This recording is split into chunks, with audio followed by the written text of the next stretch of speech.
Floria ന്യൂസിന്റെ എല്ലാ പ്രേക്ഷകർക്കും ഫ്ലോറിയ ന്യൂസ് സംഘടിപ്പിക്കുന്ന ദേശീയ വിദ്യാഭ്യാസ നയത്തെ സംബന്ധിച്ചുള്ള ഈ ചർച്ചയിലേക്ക് ദൈവനാമത്തിൽ സ്വാഗതം ചെയ്യുകയാണ്. ഫ്ലോറിയ ന്യൂസ് ഒരു എക്യൂമെനിക്കൽ മാധ്യമ പ്രസ്ഥാനമാണ്. മാർത്തോമ സഭയുടെ മുൻ മെത്രാപ്പോലിത്തയും ഇപ്പോൾ വലിയ മെത്രാപ്പോലിത്ത എന്നറിയപ്പെടുന്ന ക്രിസോസ്റ്റം തിരുമേനി രക്ഷാധികാരി, ഞാനിതിന്റെ ചെയർമാനും ഒരു കൂട്ടം ചെറുപ്പക്കാരുമാണ് ഈ പ്രസ്ഥാനം നയിക്കുന്നത്. കഴിഞ്ഞ 10 വർഷമായി ഫ്ലോറിയ ന്യൂസ് സഭൈക്യ രംഗത്ത് സജീവമായി നിൽക്കുന്നു. പൊതുവെ സഭകളുടെ ആധ്യാത്മിക വാർത്തകൾ, പ്രഭാഷണങ്ങൾ ഇതൊക്കെയുമാണ് ഫ്ലോറിയ ന്യൂസ് സംപ്രേഷണം ചെയ്യുന്നത്. എന്നാൽ ദേശീയ വിദ്യാഭ്യാസ നയം ഭാരതത്തിലെ എല്ലാ ജനങ്ങളെയും, പ്രത്യേകിച്ച് വിദ്യാഭ്യാസ മേഖലയിൽ കഴിഞ്ഞ നൂറ്റാണ്ടുകളിൽ വലിയ സംഭാവനകൾ കൊടുത്ത ക്രൈസ്തവ സഭകൾ, മറ്റ് ന്യൂനപക്ഷ സമുദായങ്ങൾ, ഭൂരിപക്ഷ സമുദായങ്ങൾ, ഇവരെല്ലാം പോസിറ്റീവായും നെഗറ്റീവായും ബാധിക്കുന്ന ഒരു ബില്ലാണ് പുതിയ ദേശീയ വിദ്യാഭ്യാസ ബിൽ. നെഗറ്റീവ് എന്ന് ഞാൻ പറഞ്ഞുവെങ്കിലും അത് കാലം തെളിയിക്കേണ്ടതാണ്. വളരെ പ്രതീക്ഷയോടെ കാത്തിരിക്കുന്ന ഒരു ബില്ലാണ്. കഴിഞ്ഞ 7 ദശകങ്ങൾക്കുള്ളിൽ ഏകദേശം ഇതോടെ ചേർത്ത് 3 വിദ്യാഭ്യാസ ബില്ലുകളാണ് പാസാക്കിയിട്ടുള്ളത്. വിദഗ്ധർ പറയുന്നത് ഒരു ദശകത്തിനുള്ളിൽ ഒരു വിദ്യാഭ്യാസ ബില്ലെങ്കിലും പാസാക്കിയെങ്കിൽ മാത്രമേ, അത് ഇംപ്ലിമെന്റ് ചെയ്തെങ്കിൽ മാത്രമേ വിദ്യാഭ്യാസ രംഗം വളരെ ആധുനീകരിച്ച് കൊണ്ടുപോകാൻ സാധിക്കുകയുള്ളൂ എന്നുള്ളതാണ്. 34 കൊല്ലങ്ങൾക്ക് ശേഷമാണ് ഭാരതം ഒരു പുതിയ വിദ്യാഭ്യാസ നയം രൂപീകരിക്കുന്നതും അത് പാർലമെന്റിൽ അത് ബില്ലായി എനാക്ട് ചെയ്യപ്പെടുവാനും നോക്കുന്നത്. എനിവേ, താമസിച്ചുവെങ്കിലും അതുണ്ടായി എന്നുള്ള ആശ്വാസം ഭാരതത്തിലെ വിദ്യാഭ്യാസ രംഗത്തെ സ്നേഹിക്കുന്ന വിദഗ്ധരെയും വിദ്യാർത്ഥികളെയും ഒക്കെ വളരെയധികം സന്തോഷിപ്പിക്കുന്ന ഒരു കാര്യമാണ്. അനേകം വലിയ മാറ്റങ്ങൾക്ക് കാരണമായി തീരുന്ന ഒരു കോംപ്രഹെൻസീവ് ആയിട്ടുള്ള ഒരു ബില്ലായിട്ടാണ് വിദഗ്ധർ ഇതിനെ കാണുന്നത്. ഈ ചർച്ചയിൽ 3 പ്രമുഖ വ്യക്തികളാണ് ഈ ചർച്ച നയിപ്പാൻ തക്കവണ്ണം നമുക്ക് ലഭ്യമായിട്ടുള്ളത്. വാസ്തവത്തിൽ ഈ രംഗത്തെ അധികായരായ 3 വ്യക്തിത്വങ്ങളാണ് ഈ 3 പേരും. ഡോക്ടർ സിറിയക് തോമസ് സാറിനെ കേരളത്തിലെ സമൂഹത്തിന് പരിചയപ്പെടുത്തൽ ആവശ്യമുള്ള ഒരു വ്യക്തിത്വമല്ല. കേരളത്തിന്റെ സാമൂഹിക, വിദ്യാഭ്യാസ, സാംസ്കാരിക മേഖലകളിൽ വളരെ മിന്നിത്തിളങ്ങുന്ന താരകമാണ് ബഹുമാനനായ സിറിയക് തോമസ് സാർ. ഒരു തികഞ്ഞ ഗാന്ധിയനാണ്. മന്മഥൻ സാറ്, സുകുമാർ അഴീക്കോട് സാറ് ഇവരോടൊപ്പം ചേർന്ന് പ്രവർത്തിച്ച വലിയ ഒരു പരിചയ സമ്പത്ത് അദ്ദേഹത്തിനുണ്ട്. വിദ്യാഭ്യാസ രംഗത്ത് കേരളത്തിൽ വാസ്തവത്തിൽ ആധികാരികമായി വിഷയങ്ങളെപ്പറ്റി സംസാരിക്കുവാൻ പ്രാപ്തിയുള്ള ഒരാളാണ്. വ്യക്തതയുള്ള ഒരു ചിന്തകനും എഴുത്തുകാരനുമാണ് സിറിയക് തോമസ് സാർ. സാറിനെ ഈ ചർച്ചയിലേക്ക് വളരെ സന്തോഷത്തോടെ സ്വാഗതം ചെയ്യുന്നതിൽ ഞങ്ങൾക്ക് ഏവർക്കും വളരെ സന്തോഷമുണ്ട്. നമസ്കാരം സാറേ. നമസ്കാരം. രണ്ടാമതായി നമുക്ക് ലഭ്യമായിട്ടുള്ളത് സുപ്രീം കോടതിയുടെ ഒരു സീനിയർ അഡ്വക്കേറ്റ് ആണ് ബഹുമാനനായ റോമി ചാക്കോ സാർ. അദ്ദേഹം ഡൽഹിയിൽ സുപ്രീം കോടതി മുതിർന്ന അഭിഭാഷകനാണ്. ഗവൺമെന്റ് ലോ കോളേജിൽ അദ്ദേഹം നിയമങ്ങൾ പഠിപ്പിച്ചിട്ടുണ്ട്. മാത്രമല്ല foreign award scholarship instituted by British council അതിന്റെ സ്വീകർത്താവാണ്. മാത്രമല്ല അദ്ദേഹം മൈനോറിറ്റി നിയമങ്ങൾ, അവരുടെ റൈറ്റ്സ് ഇവയെ സംബന്ധിച്ച് നല്ല പരിചയമുള്ള ഒരു വ്യക്തിത്വമാണ്. മൂന്നാമതായി റോസമ്മ ഫിലിപ്പ് മാഡമാണ്. Doctor Rosamma Philip Pathanapuram mount Tabor teachers training കോളേജിന്റെ പ്രിൻസിപ്പലാണ്. കേരള സെനറ്റിൽ അംഗമായിരുന്നു. കരിക്കുലം റിവിഷൻ കമ്മിറ്റിയിൽ അംഗമായിരുന്നു. പ്രശസ്തമായ നിലയിൽ വിദ്യാഭ്യാസ രംഗത്ത് കേരളത്തിൽ പ്രവർത്തിക്കുന്ന ഒരു വ്യക്തിത്വമാണ്. ഈ 3 പേരെയും വളരെ സന്തോഷത്തോടുകൂടെ സ്വാഗതം അരുളുന്നു. നമ്മുടെ ചർച്ചയിലേക്ക് പോവുകയാണ്. ആദ്യത്തെ പേപ്പർ വിഷയം അവതരിപ്പിക്കുന്നത് ഡോക്ടർ റോസമ്മ ഫിലിപ്പാണ്. ഇന്ത്യയിൽ പ്രത്യേകിച്ച് ഇൻഡിപെൻഡൻസിന് ശേഷം പാസാക്കപ്പെട്ടിട്ടുള്ള വിദ്യാഭ്യാസ നയങ്ങൾ, വിദ്യാഭ്യാസ ബില്ലുകൾ, അതിന്റെ ഒരു ചരിത്രവും അതിനുശേഷം 2020 ക്യാബിനറ്റ് പ്രപ്പോസ് ചെയ്തിട്ടുള്ള ന്യൂ നാഷണൽ എഡ്യൂക്കേഷൻ പോളിസി, അതിന്റെ ചില ഹൈലൈറ്റ്സും പറഞ്ഞുകൊണ്ട് ഡോക്ടർ റോസമ്മ ഫിലിപ്പ് ചർച്ച ആരംഭിക്കുന്നതാണ്. ടീച്ചറെ ചർച്ചയ്ക്കായിട്ട് ക്ഷണിക്കുന്നു. ബഹുമാന്യനായ മോഡറേറ്റർ ബിജു അച്ഛൻ, കേരളത്തിലെ മുഴുവൻ അധ്യാപകരുടെയും അധ്യാപകൻ എന്ന് വിശേഷിപ്പിക്കാവുന്ന ഗുരുശ്രേഷ്ഠൻ ഡോക്ടർ സിറിയക് തോമസ്, ആദരണീയനായ സുപ്രീം കോടതി വക്കീൽ അഡ്വക്കേറ്റ് റോമി ചാക്കോ, നമസ്കാരം. വളരെ സന്തോഷമുണ്ട്. പഴമയുടെ തുടർച്ചയാണ് വർത്തമാനകാലം. സുന്ദരമായ ഭാവി എന്ന് പറയുന്നത് വർത്തമാനകാലത്ത് ചിന്തിച്ചുറപ്പിക്കുന്നതിന് ഭൂതകാലത്തെക്കുറിച്ചുള്ള ചിന്തകൾ എപ്പോഴും സഹായകരമാകും. അതുകൊണ്ട് തന്നെ നല്ലൊരു വിദ്യാഭ്യാസ പദ്ധതിയെക്കുറിച്ച് നാം ചിന്തിക്കുമ്പോൾ ഇന്ന് രൂപം കൊണ്ടിട്ടുള്ള പുതിയ ദേശീയ വിദ്യാഭ്യാസ നയം പഴമയുടെ നല്ല അംശങ്ങളെ സ്വാംശീകരിച്ചുകൊണ്ട് ഉരുത്തിരിഞ്ഞിട്ടുള്ള ഒന്നാണോ എന്ന ഒരു അടിസ്ഥാന അപഗ്രഥനം മാത്രമാണ് നടത്തുവാൻ ഞാൻ ആഗ്രഹിക്കുന്നത്. ഇന്ത്യയുടെ വിദ്യാഭ്യാസ ചരിത്രം വളരെ പരിമിതമായ സമയത്തിനുള്ളിൽ നിങ്ങളുമായി പങ്കുവയ്ക്കുന്നതിന് ഞാൻ ആഗ്രഹിക്കുന്നു. നമുക്കേവർക്കും അറിയാവുന്നതുപോലെ ഇന്ത്യൻ വിദ്യാഭ്യാസ ചരിത്രം ആരംഭിക്കുന്നത് ഇന്ത്യയിലെ വിദ്യാഭ്യാസത്തിന്റെ മൂലക്കല്ലായി നാം എപ്പോഴും പറഞ്ഞു കേൾക്കാറുള്ളത് മെക്കാളെ പ്രഭുവിന്റെ 1835 മെക്കാളേസ് മിനിറ്റ്സ് എന്ന പേരിൽ പുറത്തിറങ്ങിയിട്ടുള്ള ഒന്നാണ്. ഇന്ത്യയിൽ ഇംഗ്ലീഷ് വിദ്യാഭ്യാസത്തിന് പ്രാമുഖ്യം കൊടുത്തുകൊണ്ട് അദ്ദേഹം അവതരിപ്പിച്ച ഈ ഒരു പ്രധാനപ്പെട്ട ഒരു നിർദ്ദേശമാണ് യഥാർത്ഥത്തിൽ പാശ്ചാത്യ വിദ്യാഭ്യാസത്തിനൊരു വാതിൽ ഇന്ത്യയിൽ തുറന്നു കൊടുത്തത്. പിന്നീട് 1854 ചാൾസ് വുഡിന്റെ നേതൃത്വത്തിൽ രൂപം കൊണ്ട വുഡ്സ് ഡെസ്പാച്ച് എന്ന പേരിലുള്ള രേഖയാണ് ഇന്ത്യയിൽ ആദ്യമായി ബോംബെ, കൽക്കട്ട, മദ്രാസ് എന്നിവിടങ്ങളിൽ 3 സർവകലാശാലകൾ രൂപീകരിക്കുവാൻ കാരണമായി തീർന്നത്. ഇന്ത്യയിലെ ആദ്യ ഇന്ത്യൻ കമ്മീഷൻ എന്നറിയപ്പെടുന്നത് ഹണ്ടർ എഡ്യൂക്കേഷൻ കമ്മീഷനാണ്. ഇന്ത്യയിൽ നാട്ടുവിദ്യാലയങ്ങൾ അനിവാര്യമാണെന്നും മതേതര വിദ്യാഭ്യാസത്തിലൂടെ നാട്ടുവിദ്യാലയങ്ങളെ പരിപോഷിപ്പിക്കേണ്ടതാണെന്നുമുള്ള നിർദ്ദേശം മുമ്പോട്ട് വെച്ചത് ഈ കമ്മീഷനാണ്. 1901 20ാം നൂറ്റാണ്ടിന്റെ തുടക്കത്തിലാണ് ഇന്ത്യയിൽ ആദ്യമായി ഒരു വിദ്യാഭ്യാസ സമ്മേളനം നടന്നത്. അത് സിംലയിലായിരുന്നു. അതിൽ ഇന്ത്യൻ പ്രതിനിധികൾ വളരെ കുറവായിരുന്നു. ആദ്യമായി പ്രൈമറി വിദ്യാഭ്യാസത്തിന് ഊന്നൽ കൊടുത്തുകൊണ്ട് ഒരു ചർച്ച ആരംഭിക്കുന്നത് പോലും അവിടെയാണ്. 1902 ഇന്ത്യൻ യൂണിവേഴ്സിറ്റി കമ്മീഷൻ എന്ന പേരിൽ സർ തോമസ് റാലി തയ്യാറാക്കിയ നിർദ്ദേശങ്ങളാണ് യഥാർത്ഥത്തിൽ ഇന്ന് നാം കാണുന്ന സർവകലാശാല വിദ്യാഭ്യാസത്തിന്റെ പല അടിസ്ഥാനങ്ങളും ഉണ്ടാക്കിയെടുത്തിട്ടുണ്ട്.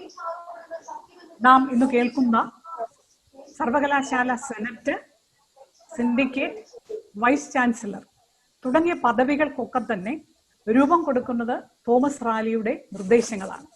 അതിനെ തുടർന്ന് 1904 ഒരു യൂണിവേഴ്സിറ്റി ആക്ട് രൂപീകരിക്കുകയും അതിലൂടെ ഇത്തരം അടിസ്ഥാന നിർദ്ദേശങ്ങൾ പ്രാവർത്തികമാക്കുന്നതിന് ഇന്ത്യയിൽ സാധിക്കുകയും ചെയ്തു. 1917 മൈക്കൽ സാറ്റ്ലറുടെ കൽക്കട്ട യൂണിവേഴ്സിറ്റി കമ്മീഷൻ കൽക്കട്ട സർവകലാശാലയുടെ പ്രവർത്തനങ്ങളുമായി ബന്ധപ്പെട്ടുള്ള പഠനങ്ങൾക്ക് വേണ്ടി ആയിരുന്നുവെങ്കിലും അതിലെ നിർദ്ദേശങ്ങളാണ് യഥാർത്ഥത്തിൽ വ്യത്യസ്ത കോഴ്സുകൾക്ക് തന്നെ സർവകലാശാല അടിസ്ഥാനത്തിൽ നിർദ്ദേശങ്ങൾ ഉണ്ടായത്. ഉദാഹരണത്തിന് മെഡിക്കൽ വിദ്യാഭ്യാസത്തിനെയും എഞ്ചിനീയറിംഗ് വിദ്യാഭ്യാസത്തിനെയും കൃഷി വിദ്യാഭ്യാസത്തിനെയും വ്യത്യസ്ത തലങ്ങളിൽ നിന്നുകൊണ്ട് തന്നെ കാണണമെന്നും അത്തരം ഉപദേശക സമിതികൾ ഉണ്ടാകണമെന്നുള്ള നിർദ്ദേശമുണ്ടായത് ഈ ഒരു വിദ്യാഭ്യാസ കമ്മീഷനിലൂടെയാണ്. 1929 ഫിലിപ്പ് ഹാർട്ടക് നിർദ്ദേശിച്ച പ്രധാന നിർദ്ദേശങ്ങളിൽ ഒന്നായിരുന്നു മിഡിൽ സ്കൂൾ മുതൽക്ക് തന്നെ തൊഴിൽ പരിശീലനം കുട്ടികൾക്ക് നൽകണമെന്ന്. ഓർക്കുക, 2020 ഒരു പുതിയ വിദ്യാഭ്യാസ നയവുമായി നാം നിൽക്കുമ്പോൾ ഈ വിദ്യാഭ്യാസ നയത്തിന്റെ ഏറ്റവും നല്ല ആകർഷക വശം എന്ന് പറയുന്നത് മിഡിൽ സ്കൂൾ മുതൽക്ക് തന്നെ കുട്ടികൾക്ക് തൊഴിൽ പരിശീലനത്തിന് അനുയോജ്യമായി സൗകര്യങ്ങൾ ഒരുക്കുന്നു എന്നുള്ളതാണ്. അപ്പോൾ ഏകദേശം 100 വർഷങ്ങൾക്ക് മുമ്പ് തന്നെ പറഞ്ഞു വെച്ചിരുന്നു തൊഴിൽ പരിശീലനം മിഡിൽ സ്കൂൾ മുതൽക്ക് തന്നെ നൽകുന്നത് വിദ്യാർത്ഥികളെ സ്വയം പര്യാപ്തതയിലേക്ക് നയിക്കും എന്നുള്ളത്. പിന്നീട് ഉണ്ടായ ആബട്ട് വുഡ് എന്നിവരുടെ ഒരു കമ്മിറ്റിയാണ് ഈ തൊഴിൽ പരിശീലനം എങ്ങനെ പ്രായോഗികമാക്കാം എന്നതിനെ കുറിച്ചുള്ള ചിന്തയിലാണ് ഇന്ത്യയിൽ ആദ്യമായി പോളിടെക്നിക് എന്ന് പറയുന്ന ഒരു സംവിധാനം ഉടലെടുക്കുന്നത്. നമുക്കറിയാം, പോളിടെക്നിക്കിന്റെ ആവിർഭാവം തൊഴിൽ അധിഷ്ഠിത പരിശീലനത്തിന് വിദ്യാഭ്യാസത്തിന് ഉണ്ടാക്കിയിട്ടുള്ള ഒരു വലിയ നേട്ടം തന്നെയാണ്. ഒരു കാലത്ത് 10ാം ക്ലാസ് കഴിഞ്ഞിട്ട് പിന്നെ തൊഴിലധിഷ്ഠിത കോഴ്സുകൾക്ക് പോകുവാൻ നിർവാഹമില്ലാതിരിക്കുമ്പോൾ പോളിടെക്നിക്കുകളാണ് വളരെ വിദഗ്ധമായ തൊഴിൽ പരിശീലനത്തിന് കുട്ടികളെ സഹായിച്ചിട്ടുള്ളത്. പിന്നീട് 1935 ശേഷം ഇന്ത്യയിലെ പല പ്രൊവിൻസുകളിലും കോൺഗ്രസ് സ്വാധീനങ്ങൾ ഉണ്ടായതോടുകൂടിയാണ് നമുക്കൊക്കെ ഏറ്റവും സുപരിചിതമായ വാർത്താ സ്കീം ഓഫ് എഡ്യൂക്കേഷൻ മഹാത്മാഗാന്ധിയുടെ നേതൃത്വത്തിൽ ഉണ്ടാവുന്നത്. വീണ്ടും തൊഴിലിന് തന്നെ പ്രാമുഖ്യം കൊടുക്കുന്ന, കുട്ടികളെ, ചെറുപ്പക്കാരെ സ്വയം പര്യാപ്തരാക്കി മാറ്റുന്ന വിദ്യാഭ്യാസത്തിന് മാത്രമാണ് പ്രസക്തി എന്ന് ഊന്നൽ കൊടുക്കുന്ന തരത്തിൽ അത്തരം ഒരു വിദ്യാഭ്യാസത്തിലേക്ക് കൊണ്ടുപോകുന്നത് ഈ 1937-38 കാലഘട്ടത്തിൽ ഉണ്ടാക്കിയെടുത്തിട്ടുള്ള വാർത്താ സ്കീമാണ്. ഇന്ത്യൻ പ്രതിനിധികൾ ഉൾപ്പെട്ടുകൊണ്ട് തയ്യാറാക്കിയ ആദ്യ നിർദ്ദേശം എന്ന തലത്തിൽ നമുക്ക് ഇതിനെ കാണാവുന്നതാണ്.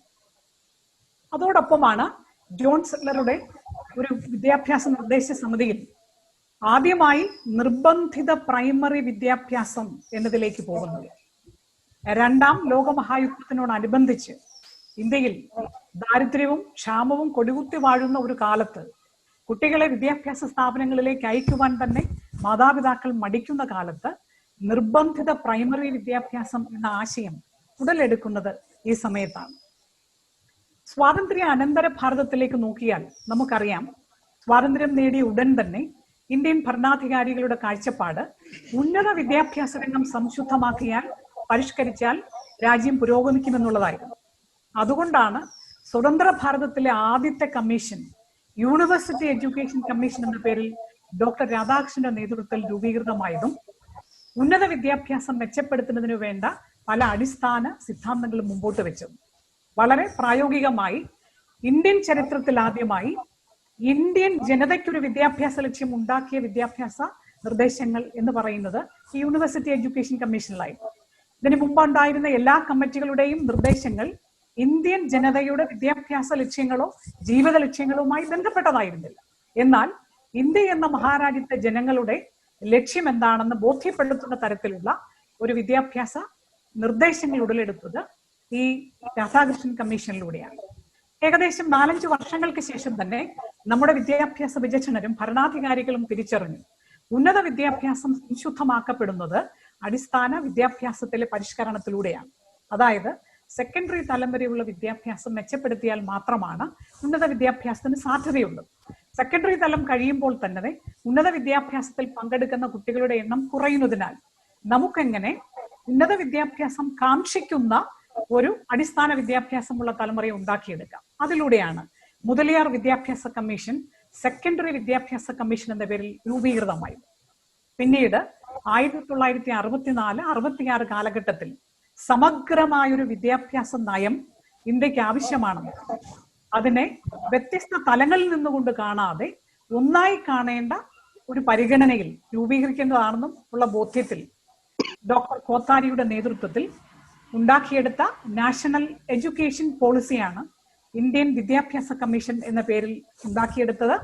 അതിനെ ആധാരമാക്കി ഉണ്ടാക്കിയെടുത്ത പോളിസിയാണ് ഒന്നാമത്തെ Indian national education policy, that is national education policy. 1968 സമഗ്രമായ ഒരു വിദ്യാഭ്യാസ പരിഷ്കാരത്തിന് തുടക്കം കുറിച്ച ഒരു വിദ്യാഭ്യാസ നയപരിപാടികളായിരുന്നു അതിലുണ്ടായിരുന്നത്. ആദ്യം നാം ഇതുവരെ കേട്ടിട്ടുള്ള 10+2+3 വിദ്യാഭ്യാസ പദ്ധതി, ത്രിഭാഷാ പദ്ധതി, അധ്യാപക പരിശീലനങ്ങൾ, തൊഴിലധിഷ്ഠിത വിദ്യാഭ്യാസം തുടങ്ങി എല്ലാ തരത്തിലുമുള്ള കാര്യങ്ങളെ ഉൾപ്പെടുത്തിക്കൊണ്ടുള്ള ഒരു ഇന്ത്യയിലെ ആദ്യത്തെ സമഗ്രമായ വിദ്യാഭ്യാസ നയം അതായിരുന്നു.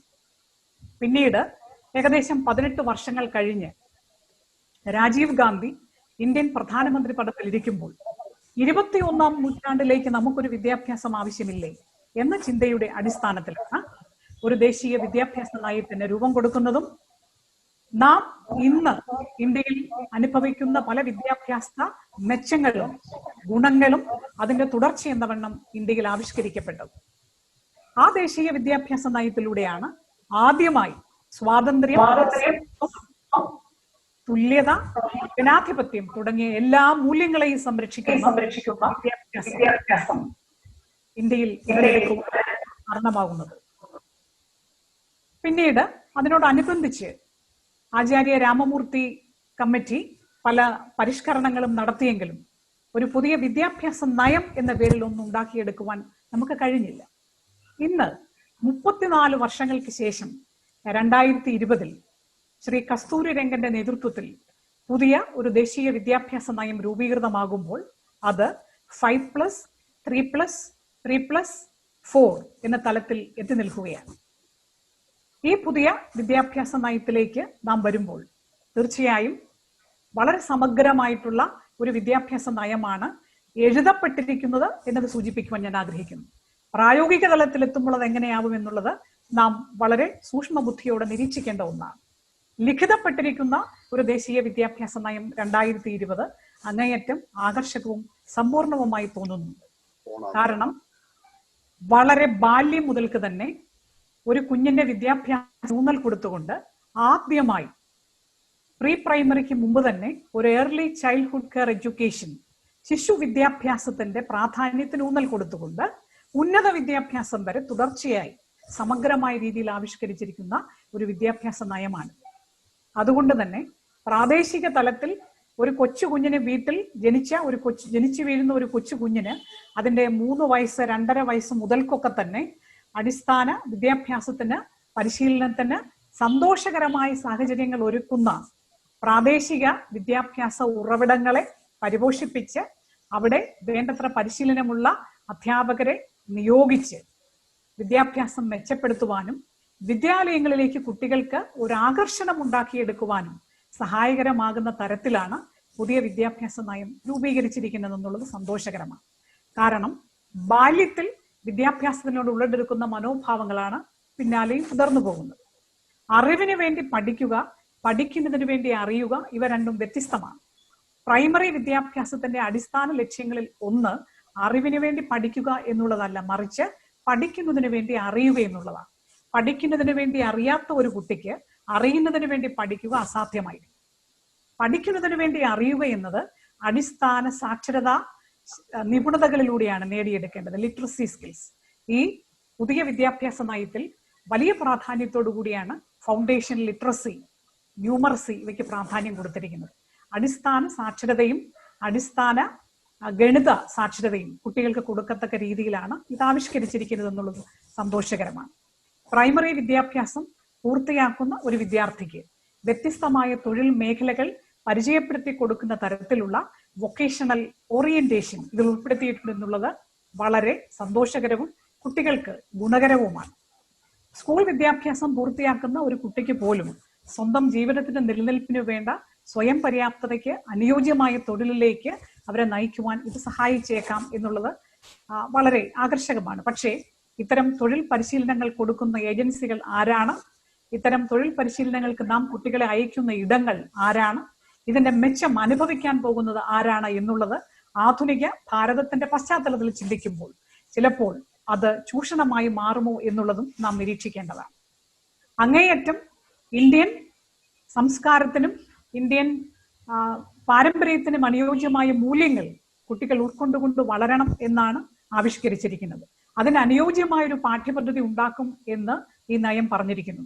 പക്ഷേ പാഠ്യപദ്ധതിയിൽ ഉണ്ടാവാൻ പോകുന്നത് എന്തൊക്കെയാണ്, ചരിത്രം എങ്ങനെയാവും പഠിപ്പിക്കുക, സംസ്കാരം എങ്ങനെയാവും അവതരിപ്പിക്കുക എന്നുള്ളത് നാം വീണ്ടും വിമർശന ബുദ്ധി അതിനെ നിരീക്ഷിക്കേണ്ട ഒന്നാണ്.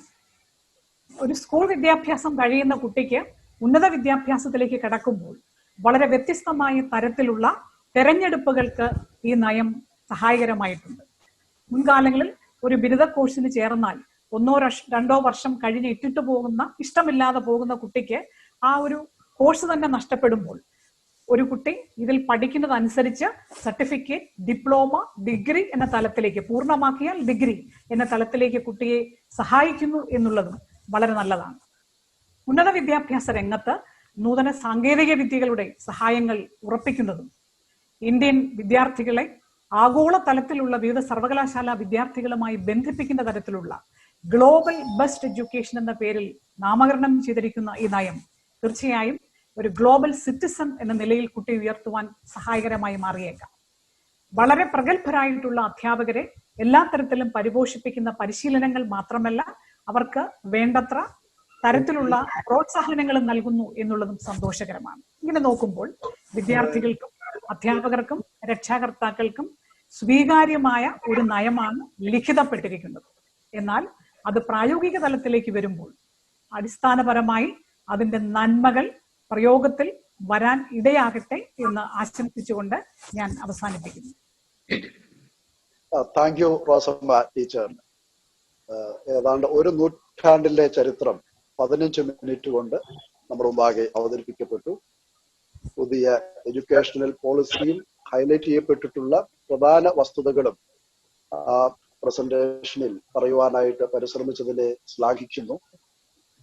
നമ്മള് 21-ാം നൂറ്റാണ്ടിൽ 20 വർഷം പിന്നിടുമ്പോൾ ആദ്യത്തെ എഡ്യൂക്കേഷണൽ പോളിസിയാണ് ഇപ്പോൾ വരുവാൻ പോകുന്നത്. ഇത് വരും ദശകങ്ങളിൽ അല്ലെങ്കിൽ ശതകങ്ങളിൽ വിദ്യാഭ്യാസ രംഗത്ത്, ഭാരതത്തിന്റെ സാമ്പത്തിക രംഗത്ത്, തൊഴിൽ പ്രദാനം ചെയ്യുന്ന രംഗത്ത്, പ്രത്യേകിച്ച് അന്താരാഷ്ട്ര മേഖലയിൽ ഇന്ത്യയിലെ ഉദ്യോഗാർത്ഥികൾക്ക് തൊഴിൽ ലഭിക്കുന്നതിനെ സംബന്ധിച്ച് ഇന്ത്യൻ സംസ്കാരവും പാരമ്പര്യങ്ങളും ഭാഷയും ഒക്കെ പഠിക്കുവാൻ വലിയ അവസരങ്ങൾ നൽകുന്ന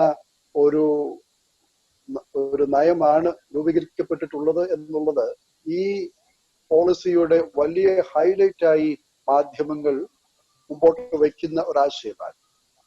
അടുത്തത് സിറിയക് തോമസ് സാറ് ഒരു ദീർഘവീക്ഷണത്തിന്റെ ഒരു തട്ടകത്തിൽ നിന്നുകൊണ്ട് ഈ വിദ്യാഭ്യാസ നയം ഏത് രീതിയിൽ പോസിറ്റീവായി നമ്മുടെ സമ്പദ്ഘടനയെ, തൊഴിൽ മേഖലകളെ, വിദ്യാഭ്യാസ സ്ഥാപനങ്ങളെ, പ്രത്യേകിച്ച് വിദേശ രാജ്യങ്ങളിൽ നിന്നുമുള്ള ഉന്നത വിദ്യാഭ്യാസ രംഗത്ത് തെളിയിച്ചിട്ടുള്ള യൂണിവേഴ്സിറ്റികൾക്ക് ഇവിടെ പ്രവർത്തിക്കുവാൻ അവസരം ലഭ്യമാകുന്ന സാഹചര്യം, ഇതൊക്കെയും എങ്ങനെയാണ് ഒരു വിദ്യാഭ്യാസ വിചക്ഷണൻ, ദീർഘകാല അധ്യാപന പരിശീലനമുള്ള ആൾ എന്നുള്ള നിലയിൽ സാറിന്റെ അഭിപ്രായങ്ങൾക്കായിട്ട് ഞങ്ങൾ കാതോർക്കും.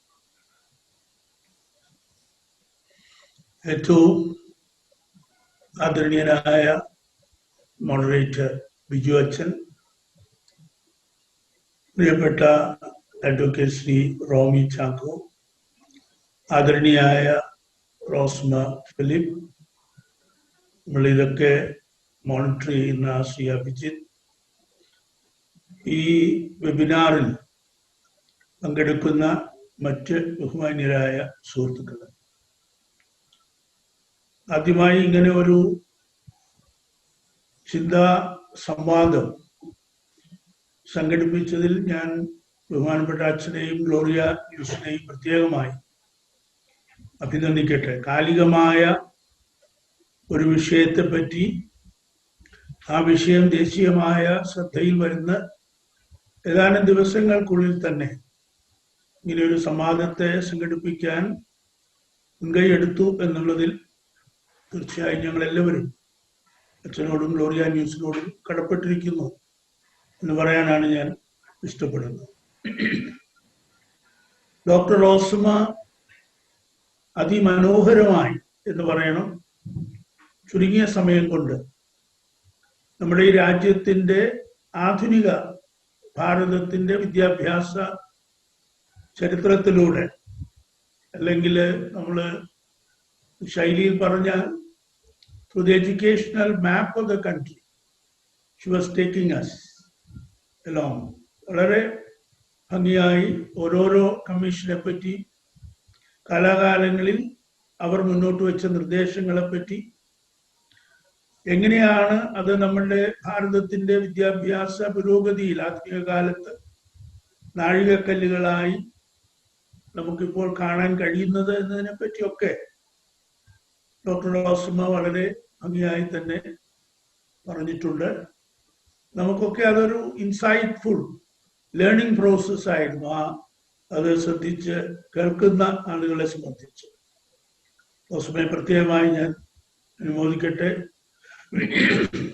ഇനി വരാനിരിക്കുന്ന റോമിയുടെ വാക്കുകൾ എനിക്ക് ഊഹിക്കാം. കാരണം എത്രയോ വർഷം, 5 വർഷത്തോളം ഞാൻ മിക്കവാറും ദിവസങ്ങളിൽ എന്നതുപോലെ ഡൽഹിയിൽ ദേശീയ ന്യൂനപക്ഷ വിദ്യാഭ്യാസ കമ്മീഷന്റെ സെഷൻസ് നടക്കുമ്പോൾ, സിറ്റിംഗ്സ് നടക്കുമ്പോൾ അദ്ദേഹമാണ് ഈ രാജ്യത്തെ ന്യൂനപക്ഷ വിദ്യാഭ്യാസ സ്ഥാപനങ്ങളുടെ അവകാശങ്ങളെ പറ്റി ഞങ്ങളുടെ കമ്മീഷന്റെ മുമ്പിൽ വളരെ തീക്ഷ്ണതയോടെ വാദിച്ചുകൊണ്ടിരുന്നത്. തീർച്ചയായിട്ടും അദ്ദേഹത്തിന്റെ ശൈലി എനിക്കറിയാം, അദ്ദേഹത്തിന്റെ ഉൾക്കാഴ്ചകളെ പറ്റി എനിക്ക് നല്ല ധാരണയുണ്ട്.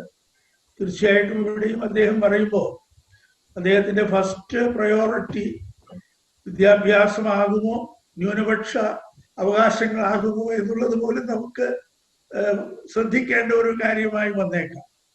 എന്തായാലും അദ്ദേഹം സമഗ്രമായി വിഷയത്തെ ഇന്ത്യയുടെ ഭരണഘടനയുമായും നമ്മുടെ നിയമവ്യവസ്ഥയുമായും ഒക്കെ ചേർത്ത് വെച്ച് എന്തൊക്കെ സാധ്യതകൾ ഈ പുതിയ വിദ്യാഭ്യാസ നയത്തിലൂടെ രാജ്യത്തിന് സ്വന്തമാക്കാൻ കഴിയും എന്നുള്ളതിനെ പറ്റി അദ്ദേഹത്തിന്റെ നിയമ വൈദഗ്ധ്യത്തോടുകൂടിയുള്ള ഒരു വിശകലനം ഉണ്ടാകും എന്നതിൽ എനിക്ക് സംശയമില്ല. ഞാൻ ഈ വിദ്യാഭ്യാസ നയത്തെ കാണാൻ ആഗ്രഹിക്കുന്നത് അടിസ്ഥാനപരമായി ഒരു അധ്യാപകൻ എന്നുള്ള നിലയിലാണ്. 50 വർഷത്തിലേറെയായി ഒരു അധ്യാപകൻ എന്നുള്ള നിലയിൽ പ്രവർത്തിക്കുന്നതിന്റെ അടിസ്ഥാനത്തിൽ, പിന്നെ ഇടക്കാലത്ത് സർവകലാശാലകളുടെ ചുമതലക്കാരൻ എന്നുള്ള നിലയിലും എനിക്ക് വിദ്യാഭ്യാസ രംഗവുമായുള്ള ഒരു ഗാഢമായ ബന്ധം, അതിൻ്റെ എല്ലാം അടിസ്ഥാനത്തിലാണ് ഞാൻ ഈ വിദ്യാഭ്യാസ നയത്തെ കാണാൻ ശ്രമിക്കുന്നത്. അത് എന്തുകൊണ്ടാണ്? കേൾക്കാൻ പറ്റുന്നില്ലേ? ഓക്കെ. അത് എന്തുകൊണ്ടാണ് എന്ന് നമ്മൾ പറയുമ്പോൾ നമുക്കറിയാവുന്ന ഒരു കാര്യം, പഴയ കാലം മുതൽ നമ്മൾ കേട്ടിട്ടുള്ള ഒരു പ്രയോഗമാണ്, യഥാർത്ഥ ഭരണാധികാരി കാലത്തിനൊപ്പം നടക്കുമ്പോഴും കാലത്തിനപ്പുറം കാണാൻ ശ്രമിക്കേണ്ടവനാണ് എന്നുള്ളത്. അപ്പോൾ അത് ഏത് ഗവൺമെന്റിന്റെ കാലത്തും ഈ ഒരു ദർശനം വിദ്യാഭ്യാസത്തെ സംബന്ധിച്ചും ഉണ്ടായിട്ടുണ്ട് എന്നുള്ളതാണ് ഡോക്ടർ റോസമ്മ കമ്മീഷനുകളുടെ ചരിത്രത്തിലൂടെ നമ്മെ ബോധ്യപ്പെടുത്തിയത്. അപ്പോൾ വാസ്തവത്തിൽ അതിൻ്റെ ഒരു തുടർച്ചയായിട്ടാണ് ഇപ്പോൾ നമ്മൾ ഈ ദേശീയ വിദ്യാഭ്യാസ നയത്തെയും കാണേണ്ടത്. കാലികമായി കാലത്തിനപ്പുറത്തേക്ക് നോക്കേണ്ട ഒരു ചുമതല എല്ലാ കാലത്തും ഭരണകൂടങ്ങൾക്കുണ്ട്, ഭരണ നേതാക്കൾക്കുണ്ട്, ഭരണാധികാരികൾക്കുണ്ട്. അപ്പോൾ ഇപ്പോഴത്തെ കേന്ദ്ര ഗവൺമെന്റ് ഇപ്പോൾ തന്നെ ഇവിടെ എടുത്തു പറഞ്ഞല്ലോ, 34 വർഷത്തിന് ശേഷമാണ് വീണ്ടും ഒരു വിദ്യാഭ്യാസ സംവിധാനത്തിന്റെ പുനർവായന നമ്മൾ നടത്താൻ ശ്രമിക്കുന്നത്. അത് ആവശ്യമായ ഒരു കാര്യമാണ്. പക്ഷെ ഇതിനു മുമ്പേ തുടങ്ങേണ്ടതായിരുന്നു. ഒരു തലമുറക്കാലം എന്ന് പൊതുവെ പറയുന്നത് 19 വർഷമാണ്. അപ്പോൾ ഓരോ തലമുറക്കാലത്തും എങ്കിലും നമ്മൾ ഒരു റിവ്യൂ, ഒരു പുനരാലോചന, ഒരു പുനർവായന വിദ്യാഭ്യാസ രംഗത്ത് അത്യാവശ്യമായി ചെയ്യേണ്ടതാണ്. വളരെ താമസിച്ചു പോയിട്ടുണ്ട്. എങ്കിലും ഇപ്പോഴെങ്കിലും അതിനുള്ള ഒരു ഇനിഷ്യേറ്റീവ് കേന്ദ്ര ഗവൺമെന്റിന്റെ ഭാഗത്തു നിന്നുണ്ടായി എന്നുള്ളത് സന്തോഷകരമായ കാര്യമാണ്. ഞാനിതിനെ ഏറ്റവും സ്വാഗതം ചെയ്യുന്നത് ഇത് ഗവൺമെന്റിന്റെ സെക്രട്ടേറിയറ്റിൽ ഇരുന്ന് ഭരണാധികാരികൾ കൂടിയാലോചിച്ച് മുന്നോട്ട് വെച്ചിട്ടുള്ള ഒരു പദ്ധതി അല്ല എന്നുള്ളതാണ്. നേരത്തെ ഡോക്ടർ റോസമ്മ ഇവിടെ ശരിയായ ദിശയിൽ തന്നെയാണ് പറഞ്ഞത്. എല്ലാ ദേശീയ കമ്മീഷനുകളും നമുക്ക് മനസ്സിലായ ഒരു കാര്യം, വളരെ വൈദഗ്ധ്യമുള്ള ആളുകളാണ് അതിൻ്റെയൊക്കെ തലപ്പത്ത് വന്നിരുന്നത്. ഇത്തവണയും അത് തന്നെയാണ് ആവർത്തിക്കപ്പെട്ടിട്ടുള്ളത്. ഡോക്ടർ കസ്തൂരി രംഗനെ പോലെ ശാസ്ത്രജ്ഞനായിട്ടുള്ള, ഭരണ വിദഗ്ധനായിട്ടുള്ള, വിദ്യാഭ്യാസ വിദഗ്ധനായിട്ടുള്ള ഒരാളെ കൊണ്ടാണ് അദ്ദേഹം തലവനായിട്ടുള്ള ഒരു പാനലാണ് വാസ്തവത്തിൽ ഈ വിദ്യാഭ്യാസ നയത്തിന്റെ കരട് തയ്യാറാക്കിയിട്ടുള്ളത്. ആ കമ്മീഷന്റെ ശുപാർശകളുടെ അടിസ്ഥാനത്തിലാണ് ഇപ്പോൾ ഗവൺമെന്റും ഒരു തീരുമാനമെടുത്തിട്ടുള്ളത്. അപ്പോൾ ഇതൊരു സർക്കാരിന്റെ ഒരു രാഷ്ട്രീയ തീരുമാനം എന്നുള്ളതിനേക്കാൾ വിദ്യാഭ്യാസവുമായി ബന്ധപ്പെട്ട ഒരു നയരൂപീകരണത്തിന്റെ കരട് രേഖയായിട്ടാണ് ഈ ശുപാർശകൾ സമർപ്പിക്കപ്പെട്ടത്. അതിനെ ആ അർത്ഥത്തിലും ആ ആഴത്തിലും കണ്ടാണ് ഗവൺമെന്റും ഇപ്പോ ഗവൺമെന്റിന്റെ ദേശീയ നയമായി അംഗീകരിച്ചിട്ടുള്ളതെന്ന് ഞാൻ വിചാരിക്കുന്നു. വളരെ നിർണായകമായ ചില നിർദ്ദേശങ്ങൾ ഈ വിദ്യാഭ്യാസ നയം ഉൾക്കൊള്ളുന്നു എന്നുള്ളത് എല്ലാവരും സമ്മതിക്കും.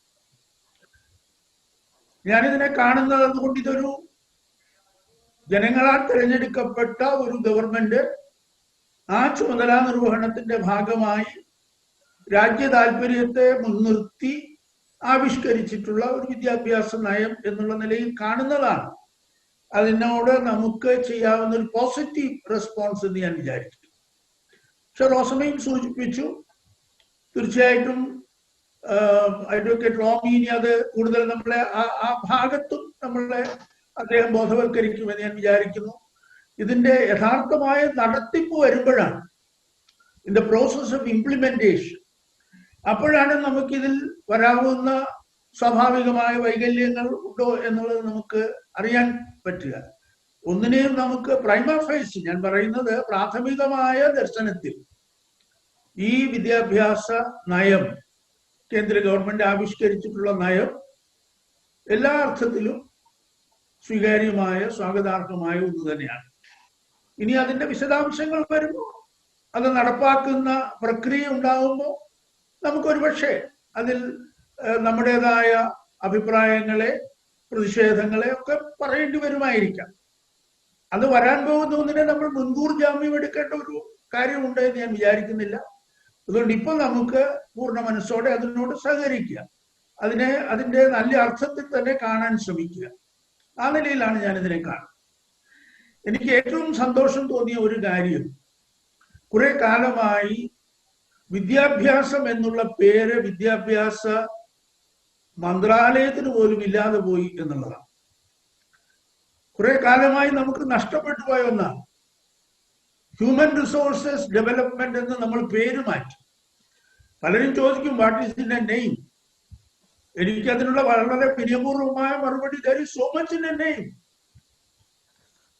പേരിൽ എന്തിരിക്കുന്നു എന്ന് ചോദിക്കുമ്പോൾ പേര് പലതും ഉണ്ട് എന്ന് തന്നെ നമ്മൾ സമ്മതിക്കേണ്ടി വരും.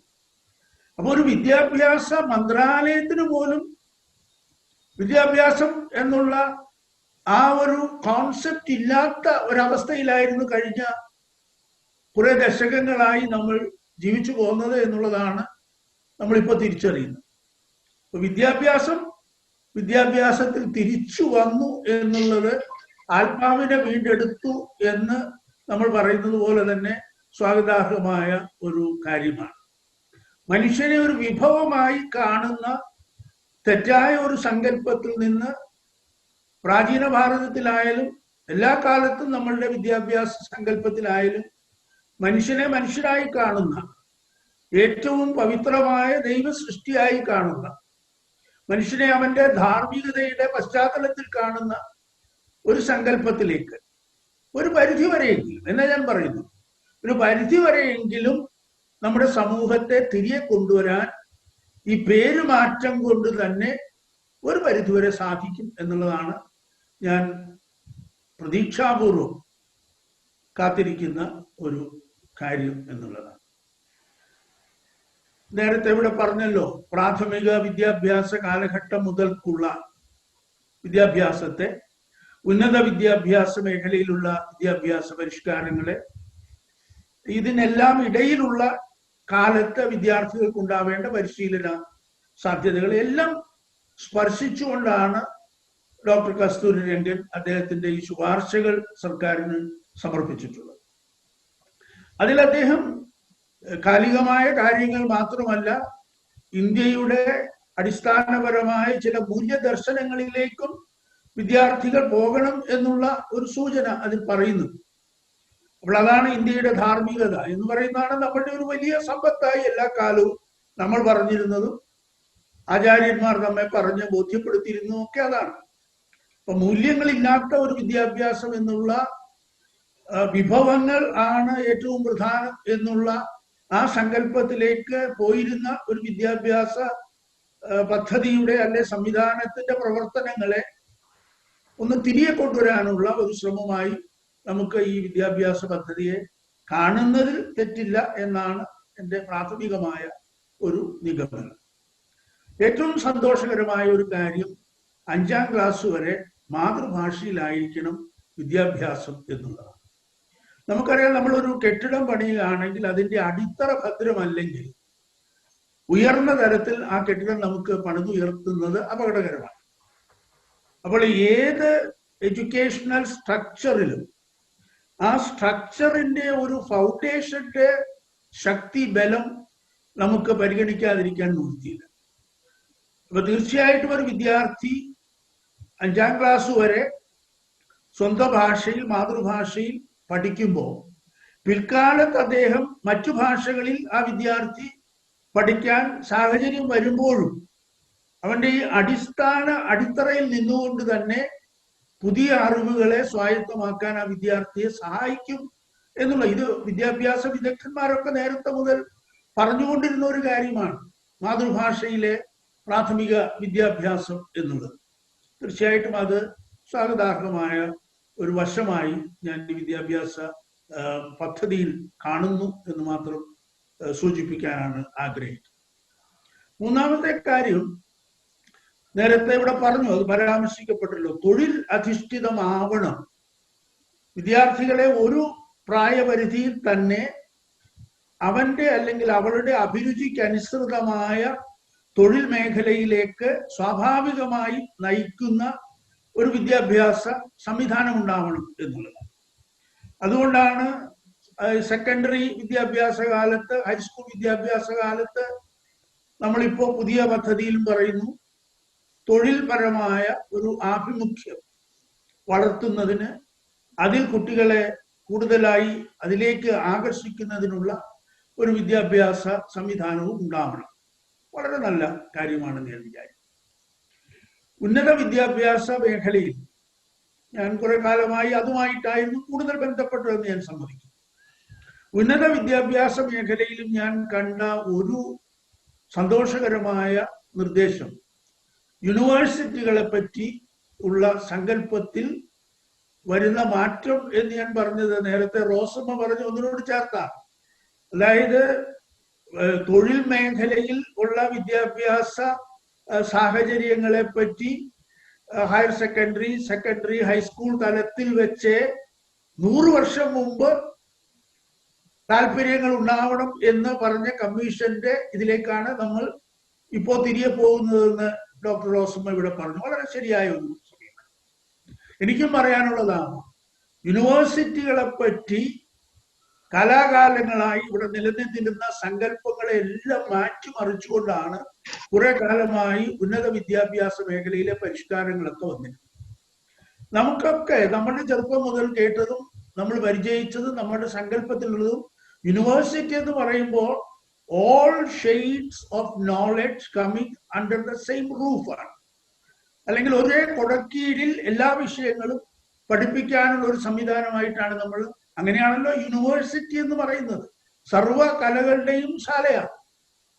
അപ്പൊ സർവകലാശാല എന്നുള്ള യൂണിവേഴ്സിറ്റിയുടെ അർത്ഥത്തെ പോലും മാറ്റിമറിച്ചുകൊണ്ടാണ് ടെക്നിക്കൽ യൂണിവേഴ്സിറ്റി വരുന്നു, മെഡിക്കൽ യൂണിവേഴ്സിറ്റി വരുന്നു, ലിംഗ്വിസ്റ്റിക് യൂണിവേഴ്സിറ്റികൾ വരുന്നു, നിയമ വിദ്യാഭ്യാസ യൂണിവേഴ്സിറ്റികൾ വരുന്നു. അതൊരു തെറ്റായ സങ്കല്പത്തിൽ പോയി എന്ന് തന്നെ ഞാൻ ഭയപ്പെടും. ഇതിലിപ്പോ പറയുന്നത് യൂണിവേഴ്സിറ്റികൾ എന്ന് പറയുന്നത് എല്ലാം ഒന്നിച്ച് ഇൻക്ലൂസീവായി വരുന്ന ഒരു സംവിധാനം എന്നുള്ളതാണ്. അതിലൊരു പക്ഷേ മെഡിക്കൽ ഒരു പക്ഷേ മാറിപ്പോയേക്കാം, അല്ലെങ്കിൽ നിയമം വേണമെങ്കിൽ അങ്ങനെ ഒക്കെ പറയാം. പക്ഷെ ടെക്നിക്കൽ യൂണിവേഴ്സിറ്റി എന്ന് പറഞ്ഞ എഞ്ചിനീയറിംഗ്, പഴയ കാലത്ത് നമുക്കറിയാമല്ലോ നമ്മുടെ യൂണിവേഴ്സിറ്റികൾ ഇതിലെല്ലാം ബിരുദങ്ങൾ കൊടുത്തിരുന്നത് ഒരേ യൂണിവേഴ്സിറ്റി തന്നെയാണ്. അപ്പൊ യൂണിവേഴ്സിറ്റി എന്നുള്ള വാക്കിന്റെ ആത്മാവിനെയും ഈ പുതിയ വിദ്യാഭ്യാസ നയം തിരികെ പിടിച്ചിരിക്കുന്നു എന്നുള്ളതാണ് ഒരു പഴയ വൈസ് ചാൻസലർ എന്നുള്ള നിലയിൽ എനിക്കുള്ള ഏറ്റവും വലിയ സന്തോഷവും ആശ്വാസവും എന്ന് പറയാൻ ഞാൻ ആഗ്രഹിക്കുന്നു. യൂണിവേഴ്സിറ്റിയുടെ ഒരു റീഡെഫിനിഷൻ എന്ന് പറയുന്നത് പുതിയതായി ഒന്നുമല്ല. ഒരു കാലത്ത് ഇവിടെ ഏറ്റവും നന്നായി ഉണ്ടായിരുന്ന ഒരു സങ്കല്പത്തിലേക്ക്, സംവിധാനത്തിലേക്ക് നമ്മളുടെ ഉന്നത വിദ്യാഭ്യാസ മേഖലയെ കൈപിടിക്കുന്ന ഒരു നടപടിയാണ് ഈ യൂണിവേഴ്സിറ്റിയെ പറ്റിയുള്ള റീഡെഫിനിഷൻ എന്ന് ഞാൻ വിചാരിക്കുന്നു. ആ നിലയിൽ അതിനെയും ഞാൻ സ്വാഗതം ചെയ്യാനാണ് ആഗ്രഹിക്കുന്നത്. നടപ്പാക്കൽ വരുമ്പോൾ തീർച്ചയായും ഇതിന്റെ നടപ്പാക്കൽ അത്ര എളുപ്പമുള്ള ഒരു കാര്യമല്ല. ഏറ്റവും പ്രയാസകരമായ ഒന്ന് വിദ്യാഭ്യാസ രംഗത്ത് ഒരു പരിഷ്കാരം നടപ്പാക്കുക എന്നുള്ളതാണ് എന്ന് ഞാൻ അനുഭവത്തിൽ മനസ്സിലാക്കിയിട്ടുള്ള കാര്യമാണ്. നമ്മൾ പറയും എല്ലാം മാറണം, സിസ്റ്റം ചേഞ്ച് ചെയ്യണമെന്ന് പറഞ്ഞിരുന്ന, തീവ്രമായി വാദിച്ചിരുന്ന ആളുകൾ പോലും, അധ്യാപക സംഘടനകളുടെ ആളുകൾ പോലും അവരിയ്ക്കുന്ന വിദ്യാഭ്യാസ വകുപ്പിന്റെ അല്ലെങ്കിൽ സർവകലാശാലയുടെ അല്ലെങ്കിൽ കോളേജിന്റെ ഒരു ടീച്ചേഴ്സ് റൂമിലെ സിറ്റിംഗ് അറേഞ്ച്മെന്റ് പുനഃക്രമീകരിച്ചാൽ പോലും അതിനെ എതിർക്കുന്നവരായിരുന്നു.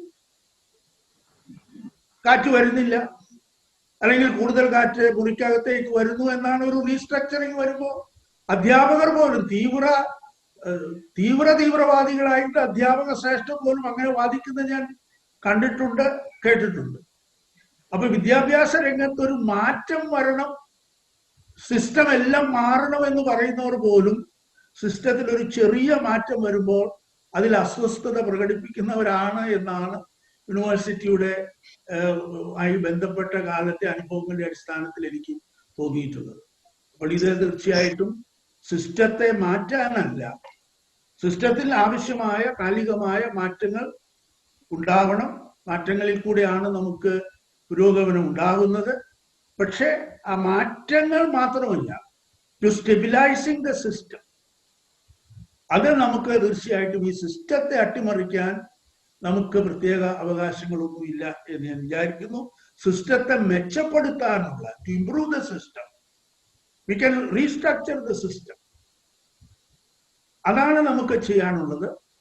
നമ്മൾക്ക് നേരത്തെ റോസമ്മ പറഞ്ഞുവെന്ന് എനിക്ക് വളരെ സന്തോഷമുള്ള ഒരു കാര്യം, ഭൂത വർത്തമാന ഭാവിയെ ചേർത്ത് വയ്ക്കുന്ന ഏറ്റവും ശക്തമായ ഒരു കണ്ണി എന്ന് പറയുന്നത് സമൂഹത്തിൽ, ചരിത്രത്തിൽ അത് വിദ്യാഭ്യാസം തന്നെയാണ്. അതാണ് വിദ്യാഭ്യാസത്തിന്റെ ഏറ്റവും മൗലികമായ ചുമതല എന്ന് ഞാൻ വിചാരിക്കും. ഭൂതകാലത്തിന്റെ വാല്യൂസ് വരണം, വർത്തമാനകാലത്തിന്റെ പ്രത്യേകമായ സാഹചര്യങ്ങളെ കണക്കിലെടുക്കണം, ഭാവിയുടെ സാധ്യതകളെയും കണക്കിലെടുക്കണം.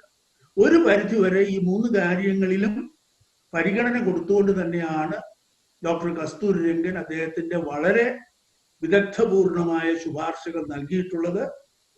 ഗവൺമെന്റും ദൈവം സഹായിച്ച് അതിൽ വലിയ മാറ്റങ്ങൾ കസ്തൂരിരംഗന്റെ നിർദ്ദേശങ്ങളിൽ വരുത്തിയിട്ടില്ല എന്നുള്ളത് വളരെ സ്വാഗതാർഹമായ കാര്യമാണ്.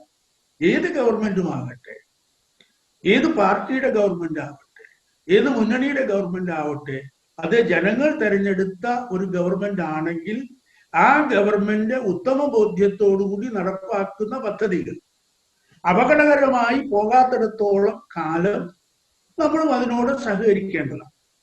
എന്നാൽ ഏതെങ്കിലും സമയത്ത് അത് രാജ്യത്തിന്റെ അടിസ്ഥാന നിയമങ്ങൾക്ക് വിരുദ്ധമായ ഏതെങ്കിലും തരത്തിലുള്ള ഒരു സമീപനം സംഭവിക്കുന്നുണ്ടെങ്കിൽ അത് ചൂണ്ടിക്കാണിക്കാനുള്ള ചുമതലയും ഉത്തരവാദിത്വപൂർണമായ പൗരന്മാർ എന്നുള്ള നിലയിൽ നമുക്കുണ്ട്.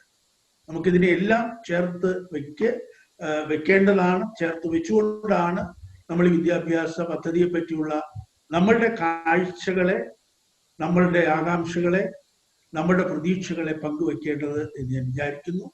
ഇത് 2020 പണ്ട് നമ്മുടെ അഭിവന്ദ്യനായ മുൻ രാഷ്ട്രപതി വിഷൻ 2020 എന്ന് ഈ നൂറ്റാണ്ടിന്റെ ആദ്യം തന്നെ ഡോക്ടർ അബ്ദുൽ കലാം പറഞ്ഞത് നമ്മളുടെ മനസ്സിലുണ്ട്. വിഷൻ 2020 ഇപ്പോ 2020 എത്തിയപ്പോ അത് അങ്ങനെ സംഭവിച്ചതാവാം. പക്ഷെ എന്തായാലും 2020 ആയപ്പോ നമുക്കൊരു പുതിയ വിഷൻ, പഴയ മൂല്യങ്ങളിലേക്ക് തിരികെ പോകാനുള്ള വിഷനുമുണ്ട്. വരാൻ പോകുന്ന കാലവുമായി നമ്മളെ ബന്ധിപ്പിക്കുന്ന പുതിയ വിഷനുമുണ്ട് എന്ന് ഞാൻ വിചാരിക്കുന്നു. ഇതിന്റെ നന്മ, ഇതിന്റെ അനുഗ്രഹം നമുക്കും നമ്മുടെ രാജ്യത്തിനും നമ്മുടെ സമൂഹത്തിനും ഭാവി തലമുറകൾക്ക്, അവർക്ക് വേണ്ടിയാണല്ലോ നമ്മൾ ഈ വിദ്യാഭ്യാസം എപ്പോഴും കൊണ്ടു നടക്കുന്നത്. നമ്മൾ അതിനെ വഹിച്ചുകൊണ്ടു പോകുന്നത് ഭാവിയിലേക്കുള്ള ഒരു കരുതലായിട്ടാണ്. അതിനെല്ലാം ഇടവരുത്തുമാറാവട്ടെ എന്ന് ഞാനും പ്രാർത്ഥിക്കുന്നു. എനിക്ക് ഇങ്ങനെ ചിന്തകളെ പങ്കുവയ്ക്കാൻ ഒരു അവസരം തന്നതിൽ അച്ഛനോടുള്ള പ്രത്യേകമായ നന്ദി ഞാൻ രേഖപ്പെടുത്തി. നമസ്കാരം.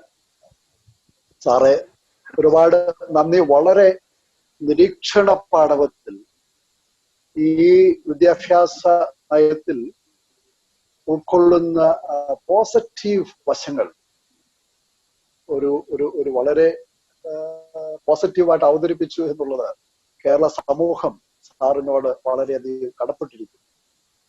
ഒരു പുതിയ ഒരു റീസ്ട്രക്ചറിങ്, കംപ്ലീറ്റ് റീസ്ട്രക്ചറിങ് ആണ് വിദ്യാഭ്യാസ രംഗത്ത് ഈ പോളിസിക്കുള്ളിൽ കുടികൊള്ളുന്നത്. അപ്പൊ നിശ്ചയമായിട്ടും എല്ലാവരുടെയും മനസ്സിൽ വലിയ ആശങ്കയുണ്ട്. മൊത്തത്തിൽ ഒരു റീസ്ട്രക്ചറിങ് നമ്മൾ വിദ്യാഭ്യാസ രംഗത്ത് ഇപ്പോൾ കാണുകയാണ് ഈ ഒരു പോളിസിയോട്. അപ്പൊ പലർക്കും ആശങ്കയുണ്ട്, ആകാംക്ഷയുണ്ട്, എങ്ങനെയാണ് ഇതിന്റെ നടപടിക്രമങ്ങളിൽ വരുമ്പോൾ ഒരു നിയമമായി മാറുമ്പോൾ ഉണ്ടാവുക എന്നുള്ളത്. എന്നാൽ ദീർഘകാലത്തെ വിദ്യാഭ്യാസ രംഗത്തെ അനുഭവം കൊണ്ട് സാർ വളരെ പോസിറ്റീവാണ്. ഒരു പ്രശ്നം ഇതിൽ നിന്നും ഉടലെടുക്കുന്നത് വരെ നമ്മൾ ഇതിനോടൊരു പോസിറ്റീവ് സമീപനം മതി എന്നുള്ള സാറിന്റെ ആ വലിയ ആ ഒരു സമീപനം വളരെയധികം ഉൾക്കാഴ്ച നൽകുന്നു. ഇനി നമുക്ക് ഇതൊരു നിയമമായി എനാക്ട് ചെയ്യപ്പെടുമ്പോൾ നിശ്ചയമായിട്ടും ഈ നിയമങ്ങൾക്കുള്ളിൽ കാണപ്പെടാതെ കിടക്കുന്ന ചില വശങ്ങൾ ഉണ്ടാകാം. പ്രത്യേകിച്ച് കഴിഞ്ഞ വിദ്യാഭ്യാസ ചരിത്രം ഭാരതത്തിൻ്റെത് പരിശോധിക്കുമ്പോൾ ഈ ഒരു സാമുദായിക സംഭാവനകളെ ഞാൻ ഹൈലൈറ്റ് ചെയ്യാൻ ഉദ്ദേശിക്കുന്നില്ലെങ്കിലും ഈ ക്രൈസ്തവ സമുദായം, വിവിധ സഭകൾ വിദ്യാഭ്യാസ രംഗത്ത് ചെയ്തിട്ടുള്ള സേവനങ്ങൾ വളരെ വലുതാണ്. പ്രത്യേകിച്ച് എലിമെന്ററി എഡ്യൂക്കേഷനിലാണെങ്കിലും ഹയർ എഡ്യൂക്കേഷനിലാണെങ്കിലും വലിയ സംഭാവനകൾ ചെയ്തിട്ടുണ്ട്. ഈ ഒരു കംപ്ലീറ്റ് ആയി നമ്മുടെ വിദ്യാഭ്യാസ രീതിയെ റീസ്ട്രക്ചർ ചെയ്യുമ്പോൾ ഇവിടെ എന്തെങ്കിലും നിയമപരമായി ഒരു സാമുദായികമായി നമ്മൾ ഭയപ്പെടേണ്ടതുണ്ടോ? നമ്മുടെ ഈ മൈനോറിറ്റി അവകാശങ്ങളുടെ മേൽ എന്തെങ്കിലും ഒരു കടന്നുകയറ്റം ഉണ്ടാകുമോ? ഇതൊക്കെയും പറയുവാൻ ബഹുമാനപ്പെട്ട സുരേഖ് താമസ് സാർ പറഞ്ഞതുപോലെ അഡ്വക്കേറ്റ് റോമി ചാക്കോ വലിയൊരു വിദഗ്ധൻ തന്നെയാണ്. അദ്ദേഹത്തെയാണ് നമുക്ക് ലഭിച്ചിട്ടുള്ളത്. അദ്ദേഹത്തിന്റെ നിരീക്ഷണം ഈ വിദ്യാഭ്യാസ നയത്തെ സംബന്ധിച്ചുള്ളത് അവതരിപ്പിക്കുവാൻ വളരെ വിനയത്തോടെ ക്ഷണിക്കുന്നു. ബഹുമാനപ്പെട്ട moderator father Biju P Thomas, doctor Cyriac Thomas, professor Rosamma Philip, mister Abhijith Parayil, ഞാൻ ആദ്യമേ എനിക്ക് ഈ വെർച്വൽ പ്ലാറ്റ്ഫോം, ഈ വെർച്വൽ പ്ലാറ്റ്ഫോമിൽ ഈ വിദ്യാഭ്യാസ രംഗത്തെ പ്രമുഖരുമായി എനിക്ക് ഷെയർ ചെയ്യാനായിട്ടുള്ള അവസരം നൽകിയതിന് ഫാദർ ബിജു പി തോമസിനും ഗ്ലോറിയ ന്യൂസിനും ഞാൻ ആദ്യമായി നന്ദി പറയുകയാണ്. നൗ ഈ വിഷയം എനിക്ക് ഫാദർ എനിക്ക് നൽകിയിട്ടുള്ള ചുമതല ഇതിൻ്റെ ലീഗൽ പെർസ്പെക്റ്റീവ്, ഈ വിദ്യാഭ്യാസ നയത്തിൻ്റെ ലീഗൽ പെർസ്പെക്റ്റീവ്, പ്രത്യേകിച്ചും ഒരു മതന്യൂനപക്ഷ ഒരു വിദ്യാഭ്യാസ ഒരു മൈനോറിറ്റി എഡ്യൂക്കേഷൻ ഇൻസ്റ്റിറ്റ്യൂഷൻ്റെ പെർസ്പെക്റ്റീവിൽ നിന്ന് സംസാരിക്കണമെന്നാണ് എന്നോട് പറഞ്ഞത്. അതനുസരിച്ച് എനിക്ക് തോന്നുന്ന ചില കാര്യങ്ങൾ ഞാനിവിടെ അവതരിപ്പിക്കാൻ ആഗ്രഹിക്കുകയാണ്. ഇത് നിയമം മുഴുവനും ഇംഗ്ലീഷിലായതുകൊണ്ട് ഞാൻ അത് ഇംഗ്ലീഷിൽ സംസാരിക്കുവാനായിട്ട് നിങ്ങളുടെ അനുവാദം ചോദിച്ചുകൊണ്ട് ഞാൻ തുടങ്ങുകയാണ്. Now, this National Education Policy 2020 is in fact a paradigm shift from the earlier educational policies, and it aims at holistic development of a child. It has several unique features. The National Education Policy emphasizes on the development of creative potential of each individual. The architects of this policy, in fact, deserve appreciation for the laudable objects envisaged in the policy. But the success of the policy depends on the manner in which the vision statement is translated into law, as rightly stated by the previous eminent speakers. As I said, my attempt is only to examine the policy from a legal perspective, qua minority educational institutions.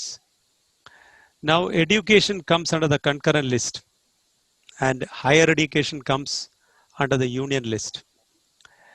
Hence, both Parliament and the state legislature is competent to make law with respect to the subject matter of education referred to in the concurrent list. But if both the state legislature and the Parliament make law on the same subject, obviously the law made by the Parliament will prevail. Also, the Parliament has exclusive power to make law governing higher education. Therefore, the Parliament is fully competent to make an appropriate law to implement the National Education Policy. Article 30, Clause 1 of the Constitution grants both religious and linguistic minorities the fundamental right to establish and administer educational institutions of their choice. The idea of giving special rights to minorities is to instill in them a sense of security and a feeling of confidence, and to place them on a secure pedestal and withdraw them from the vicissitudes of political controversy. Article 30 also gives the parents of those communities an opportunity to educate their children in institutions having an atmosphere which is congenial to their religious faith. It is a very special and unique right that is exclusively given to minorities with a sanctity higher than any other general right.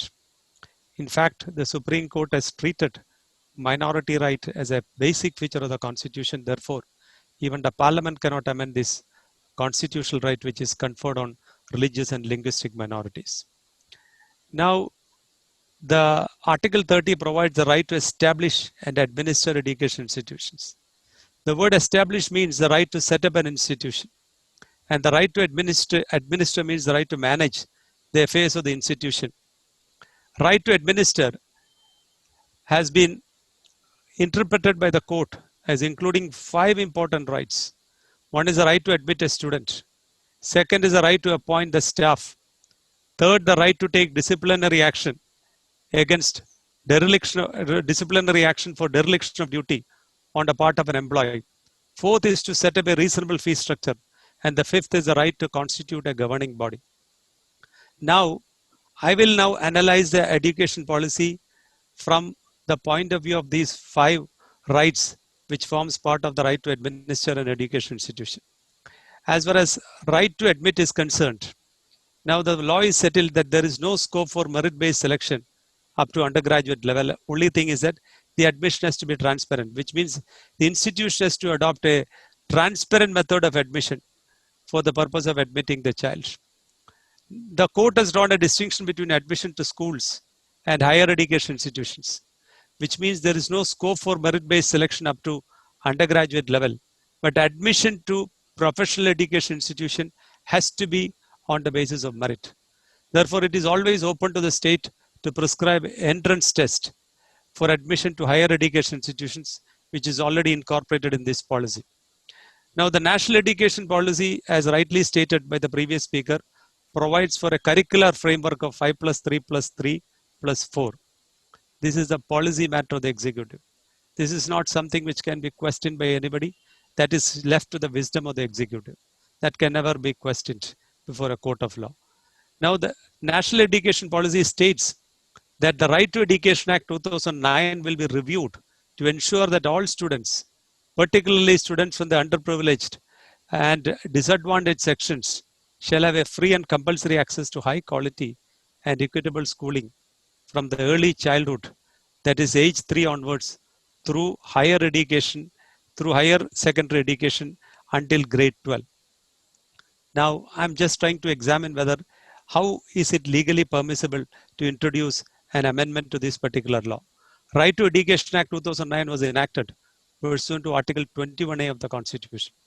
Article 21A provides that the state shall provide free and compulsory education to all children of the age of 6 to 14 years in such manner as the state may by law determine. Accordingly, under the RT Act, a school is required to provide free and compulsory elementary education to all children. Just elementary education to all children. RT Act defines elementary education as education from 1st to 8th standard.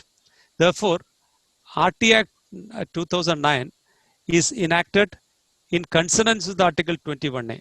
And Article 21A provides for free and compulsory education from 6 to 14 years.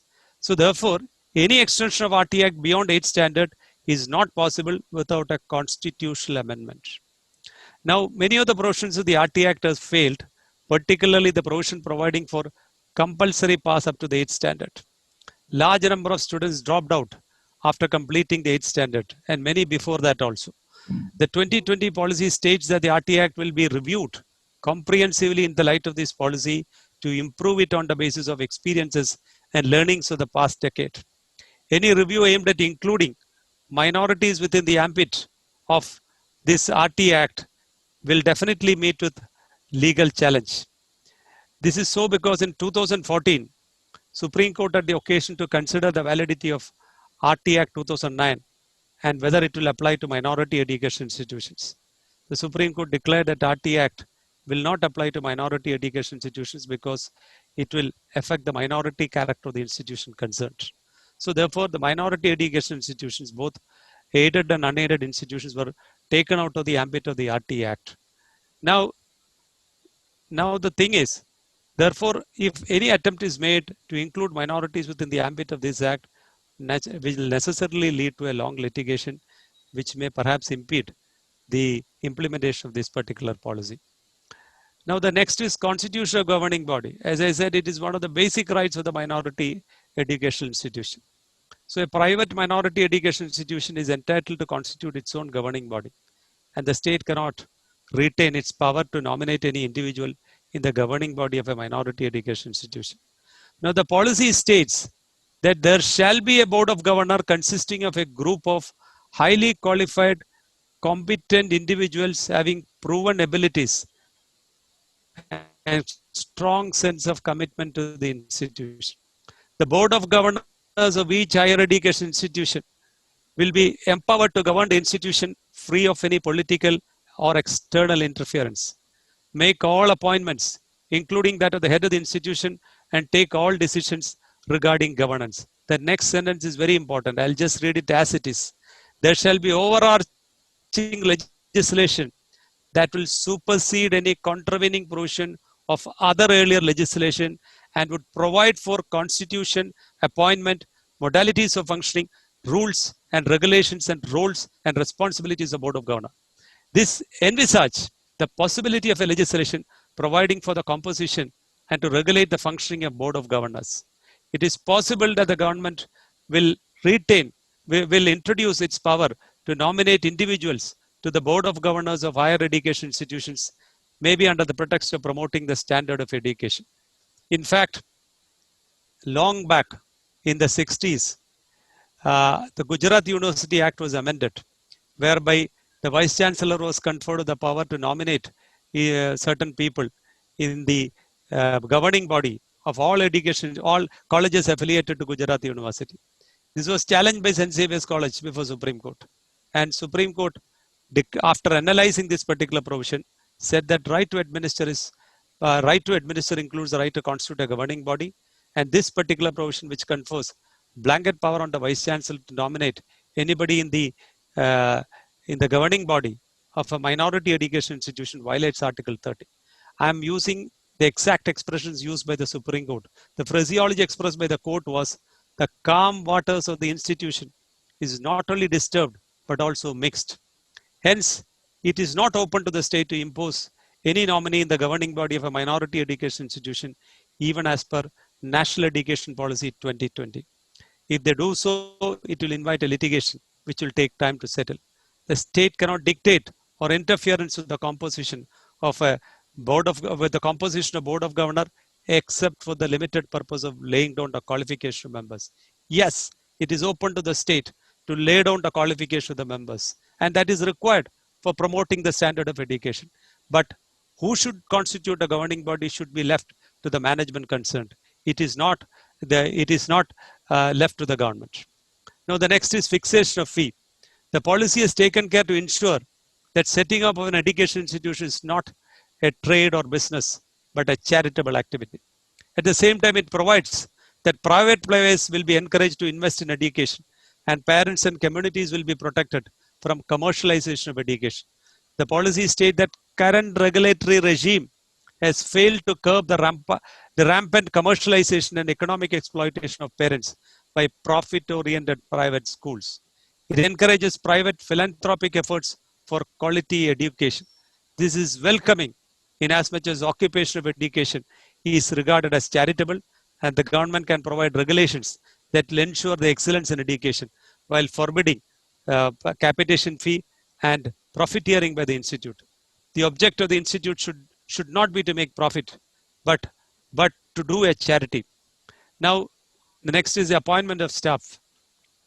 It's a settled law that minority management has absolute freedom of choice for appointing its staff, subject to the condition that the candidate fulfill the qualification laid down by the state.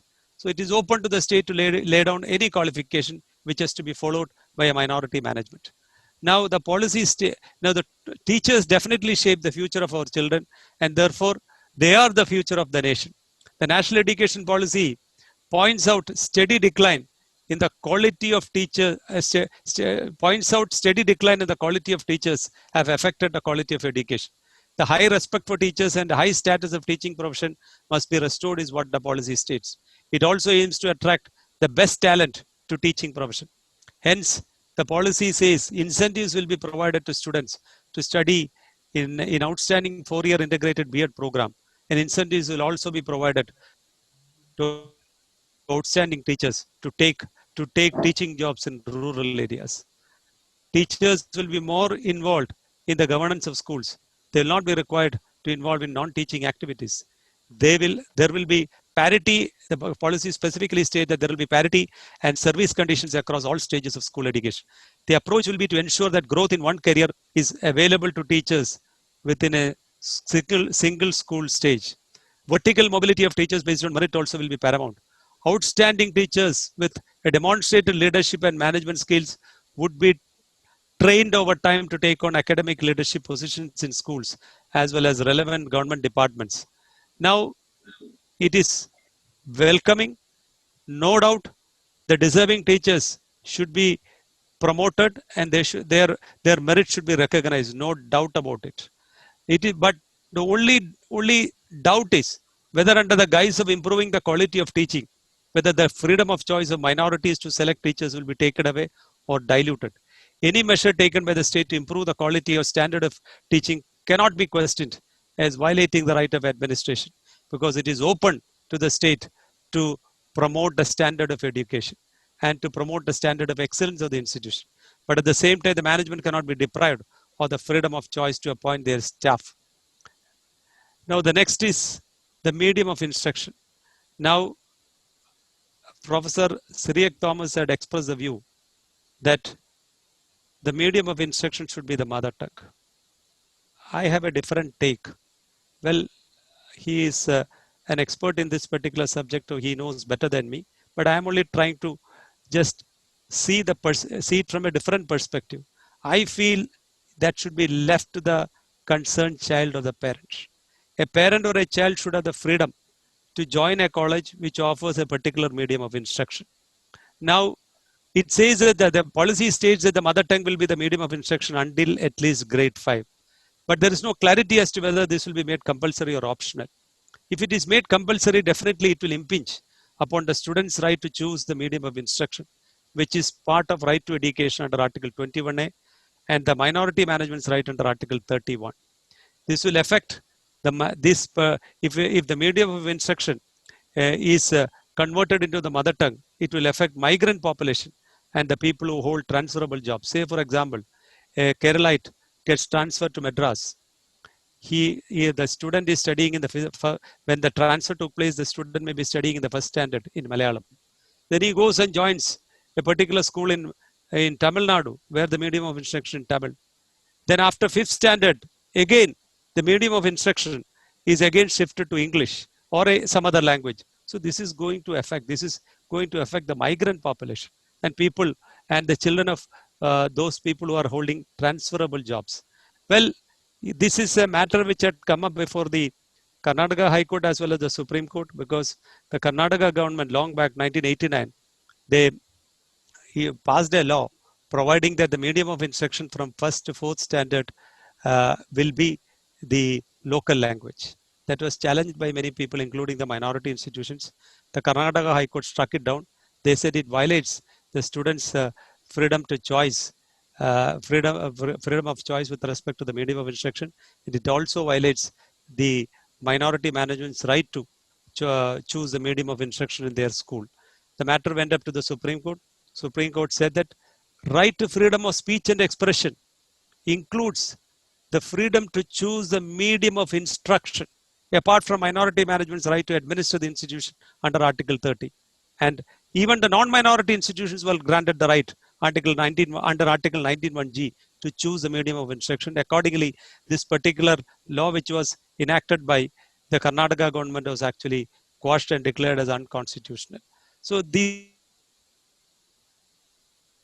thoughts on the national education policy, insofar as the impact on minority education institutions. With these few words, I conclude. I once again thank the previous speakers as well as the organizers for giving me this wonderful opportunity to share this virtual platform with all of you. Thank you very much. Thank you, Advocate Romy Chacko. ഈ പോളിസിയിൽ തീർച്ചയായിട്ടും വളരെ പോസിറ്റീവായ സമീപനങ്ങളാണുള്ളത്. എന്നാൽ അതിൽ ഒളിഞ്ഞു കിടക്കുന്ന നിയമപരമായ ചില വെല്ലുവിളികളെ സംബന്ധിച്ച് അഡ്വക്കേറ്റ് റോമി ചാക്കോ നിയമങ്ങൾ ഉദ്ധരിച്ച് നമ്മളോട് സംസാരിച്ചു. നമുക്ക് ഈ ഒരു അവസ്ഥയിൽ ഇതിനെ വിമർശനാത്മകമായി ചർച്ച ചെയ്യുവാനുള്ള സാഹചര്യം ഉടലെടുത്തിട്ടില്ല. ഇത് നിയമമായി ഇംപ്ലിമെന്റ് ചെയ്യുന്ന ഒരു സാഹചര്യം വരുമ്പോൾ നിശ്ചയമായിട്ടും കൂടുതൽ ചർച്ചകൾ സമൂഹത്തിൽ ആവശ്യമായിട്ട് ഉണ്ട്. ഒരുപാട് കൺസേൺസ് നിശ്ചയമായിട്ടും ഈ വിദ്യാഭ്യാസ നയം ഉയർത്തുന്നുണ്ട്. അതുകൊണ്ട് ഈ ഒരു അവസ്ഥയിൽ നമ്മൾ കൂടുതൽ ചർച്ചയിലേക്ക് പോകുന്നില്ല. ഈ വിദ്യാഭ്യാസ നയത്തിൽ വിവിധ വീക്ഷണങ്ങൾ ജനഹൃദയങ്ങളിൽ എത്തിക്കുക എന്നുള്ളതായിരുന്നു നമ്മുടെ ഈ വെബിനാറിന്റെ ലക്ഷ്യം. നമ്മുടെ കൂട്ടത്തിൽ ഏറ്റവും മുതിർന്ന വിദ്യാഭ്യാസ വിചക്ഷണൻ, എല്ലാവരും മാനിക്കുന്ന വ്യക്തിത്വം സിറിയക് തോമസ് സാറ് ഈ ചർച്ച ഒന്ന് സമാപനമായി ഒന്ന് കൺക്ലൂഡ് ചെയ്ത് അവസാനിപ്പിക്കുവാനായിട്ട് ഞാൻ വിനീതമായി അഭ്യർത്ഥിക്കുന്നു. വളരെ ഹൃദ്യമായ ഒരു സമയമാണ് നമ്മൾ ദേശീയ വിദ്യാഭ്യാസ നയത്തെപ്പറ്റിയുള്ള ചിന്തകളിൽ ചെലവഴിച്ചത്. വ്യത്യസ്തങ്ങളായ അഭിപ്രായങ്ങൾ സ്വാഭാവികമാണ്. ആ നിലയിലാണ് നമുക്ക് അതിൻ്റെ ഒരു പൂർണ്ണത ലഭിക്കുന്നതെന്ന് ഞാൻ വിചാരിക്കുന്നു. ഓരോരുത്തരും അവരവരുടെ അല്ലെങ്കിൽ അവരവർക്ക് കൽപ്പിച്ചു കൊടുത്തിരുന്ന പരിധിയിൽ നിന്നുകൊണ്ട് തന്നെയാണ് ഈ ചർച്ചയിൽ പങ്കെടുത്തത് എന്നുള്ളതിൽ വളരെ സന്തോഷമുണ്ട്. ഡോക്ടർ റോസമ്മ ആദ്യം നൽകിയ വിദ്യാഭ്യാസത്തെ പറ്റിയുള്ള ഒരു ഉൾക്കാഴ്ചയോടെയുള്ള വിശകലനത്തിലാണ് നമ്മൾ ഈ ചർച്ച ആരംഭിച്ചത്. ഞാനൊരു അധ്യാപകൻ എന്നുള്ള നിലയിലും കുറെ കാലം സർവകലാശാല ചുമതലകളിൽ ഉൾപ്പെട്ടിരുന്ന ഒരാളെന്നുള്ള നിലയിലും എൻ്റെ അനുഭവത്തിന്റെ അടിസ്ഥാനത്തിൽ ചില ഉൾക്കാഴ്ചകളെ ഞാൻ നിങ്ങളുടെ മുമ്പിൽ സമർപ്പിച്ചു എന്ന് മാത്രമേ ഉള്ളൂ.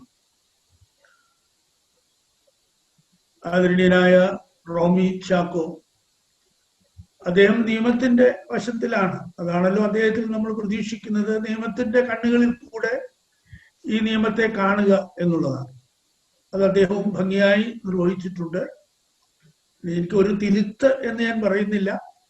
അദ്ദേഹം പറഞ്ഞു, ഞാൻ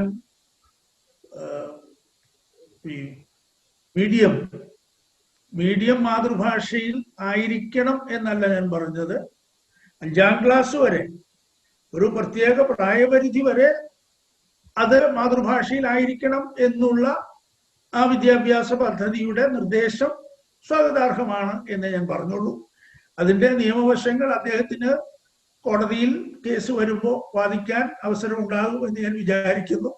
അത് അദ്ദേഹം പറഞ്ഞത് വളരെ ശരിയാണ്. പ്രായോഗികമായി ട്രാൻസ്ഫറുകളൊക്കെ വരുന്നിടത്ത് ചില പ്രശ്നങ്ങളുണ്ട്. പക്ഷെ അവിടെ എന്തുകൊണ്ട് ഇപ്പോ 5 വയസ്സിൽ ഒരു കുട്ടി തമിഴ്നാട്ടിലാണെങ്കിൽ അവന് തമിഴ് പഠിക്കാമല്ലോ, വളരെ എഫേർട്ട്ലെസ് ആയി തമിഴ് പഠിച്ചു പോകും. അപ്പോൾ അത് ഒരു additional advantage for him in future. കർണാടകത്തിലാണെങ്കിൽ കന്നഡ പഠിക്കട്ടെ, അത് സ്വാഭാവികമായി വരും. ആ പ്രായത്തിൽ പേരന്റിന്റെ കൺസേൺ അതിൽ പ്രത്യേകമില്ല. നമുക്കൊരു പ്രായം കഴിഞ്ഞാൽ ഒരു പക്ഷേ ഭാഷാ പഠനം പ്രയാസമായിരിക്കും. പക്ഷെ മറ്റേതൊരു സ്വാഭാവിക പഠനമാണ്. കുട്ടിയുടെ ആ പ്രായപരിധിയിൽ വരുന്ന ഒരു സ്വാഭാവിക പഠനം എന്നുള്ള നിലയിലായിരിക്കണം കസ്തൂരി രംഗൻ അത് അംഗീകരിച്ചതെന്ന് ഞാൻ വിചാരിക്കുന്നു. എനിക്കതേപ്പറ്റി എൻ്റെ ഒരു നിലപാട് ഞാൻ പറഞ്ഞു എന്നേ ഉള്ളൂ.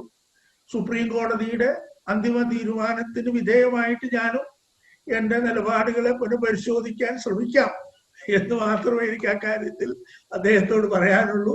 തീർച്ചയായിട്ടും അദ്ദേഹം അത് വ്യക്തിയുടെ സ്വാതന്ത്ര്യത്തിന്റെ അടിസ്ഥാനത്തിൽ ഭരണഘടനയുടെ പശ്ചാത്തലത്തിലൊക്കെ അദ്ദേഹം വാദിച്ച് കോടതിയെയും ബോധ്യപ്പെടുത്തേണ്ട കേസുകൾ വരുമെന്ന് നമുക്കറിയാമല്ലോ. എന്തായാലും ഈ പദ്ധതി നടപ്പാക്കപ്പെടുന്ന കാലഘട്ടത്തിൽ നിയമയുദ്ധങ്ങൾ സ്വാഭാവികമാണ്. അത് ഏത് കാലത്തും വരും, വരട്ടെ. അതിനെല്ലാത്തിലും കൂടെ കടന്നു പോകുമ്പോഴാണ് നമ്മുടെ സമൂഹത്തിന് ഇതിൻ്റെതായ പ്രയോജനങ്ങളെ വരുത്താൻ സാധിക്കുന്നതെന്ന് ഞാൻ വിചാരിക്കുന്നു. നമുക്കതുകൊണ്ട് ക്ഷമയോടെ, പ്രാർത്ഥനയോടെ, പ്രതീക്ഷയോടെ നമുക്ക് ഈ വിദ്യാഭ്യാസ പദ്ധതിയെ സമീപിക്കാം എന്ന് മാത്രം പറഞ്ഞ് ഞാൻ എൻ്റെ വാക്കുകൾ അവസാനിപ്പിക്കും. നമ്മൾ ഈ ചർച്ച അവസാനിപ്പിക്കുകയാണ്.